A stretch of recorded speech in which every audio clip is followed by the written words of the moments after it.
Welcome back, Bulls fans. We have some big Bulls news today. At like midnight, 12:15, Marc Stein reported that the Bulls are showing interest in Bennedict Mathurin. Let's talk about it. But before I do, I want to know, are you excited for the season? I'm excited for the season. If you are, make sure to hit the like and hype button down below to let me know. So, like I said, around 12:15 this morning, Marc Stein said that Chicago has emerged as another suitor alongside the Pelicans for Bennedict Mathurin. And Mathurin is a 24-year-old, fifth-year forward guard combo. He's 6'5", 210 pounds. For his stats last year, he split time between Indiana and LA. As I'm sure a lot of you remember, there was that rumor of Io potentially being traded to the Pacers for him. He averaged 30 minutes per game, scored 17.6 points on 43% shooting, 2.4 assists, 5.4 rebounds, 0.2 blocks, and 0.8 steals per game. And one thing I do want to point out, he shot 31.6% from the field, and that 43% from the field is on 12 attempts per game. So a lot to work on there, in my opinion. But for his strengths, he draws fouls and has a good free throw rate. He shot about 7 free throws per game last year and averaged 88% from the line. So definitely a good free throw shooter, good percentage, gets to the line a lot, draws a lot of fouls. He's definitely a fearless scorer, I'll say that much. He doesn't back down from any challenge scoring. And he has a good mindset as a scorer. I'll give him that. He doesn't get phased by missing shots. And the last one is his spot up shooting. He is known for being a pretty decent catch and shoot 3-point shooter. But as I always say, with strengths come weaknesses. And in my opinion, he's got some pretty glaring ones. The first one being he is a straight up efficiency nightmare. Like I said, 43% from the field, 31.6% from three. I mean, even as a center, you can't really get away with 31.6% from three nowadays. And this guy is getting a decent amount of minutes at guard. So, not to mention, like I said, the 43% from the field is on 12 attempts per game.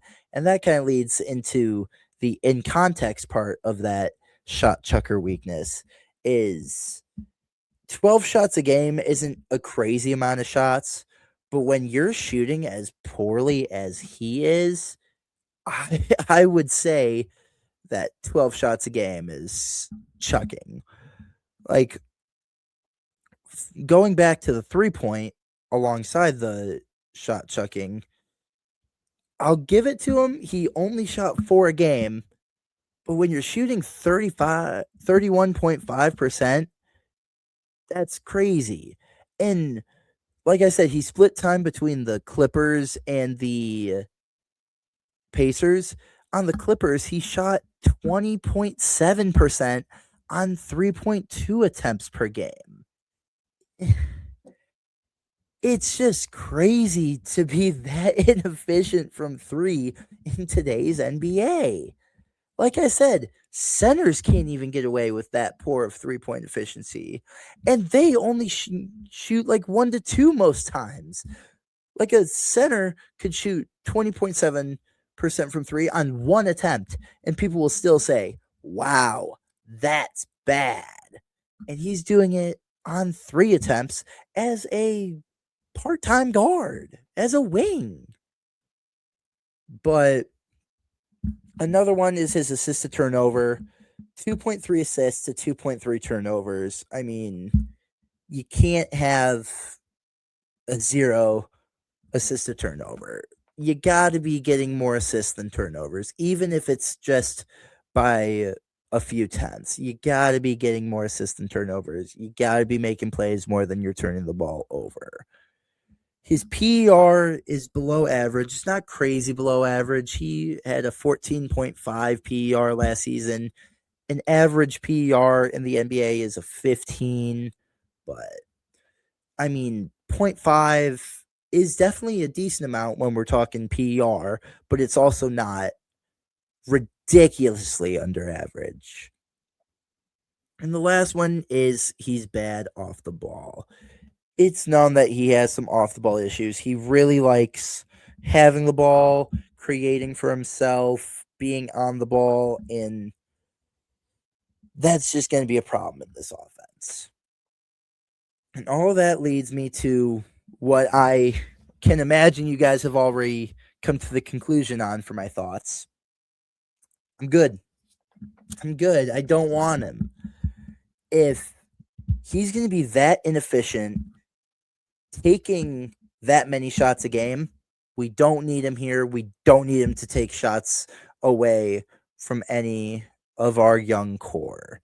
It's just not needed. He isn't a good enough defender to warrant 31% from three. And I know I'm harping on that a lot, but like we're talking about a wing player shooting 31.5% from three.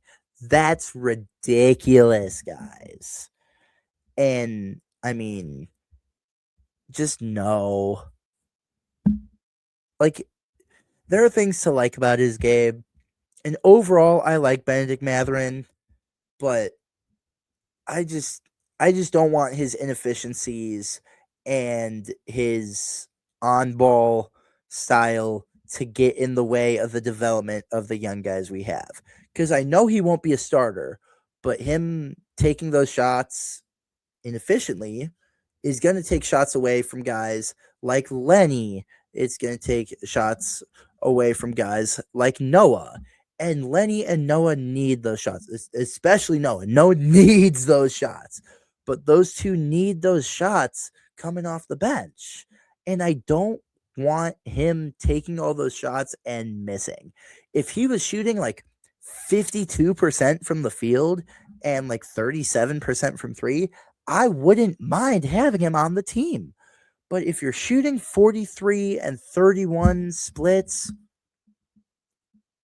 I'm cool, man. Like, no thank you. But that being said, I want to know what your guys' thoughts are. Do you want Bennedict Mathurin on the Bulls? Are you happy with this rumor? Comment for sure or nope down in the comment section below and give me your reasoning. I love how engaging you guys are with telling us where your head's at with the things that we talk about. But please make sure you share and subscribe. We're trying to reach 1,900 subscribers. We're only like 4 away. So every subscriber matters. Every subscriber means a lot to us. We're trying to build the best Bulls community in the world. And so far, I think we're doing a good job. You guys are absolutely incredible with the engagement, always liking, always commenting, always giving really good comments too, I want to add. You guys are always opening the floor to very, very good discussions that I love having with you guys. But that being said, thank you for joining me. As always, I hope you have an amazing, amazing day. See Red Bulls Nation.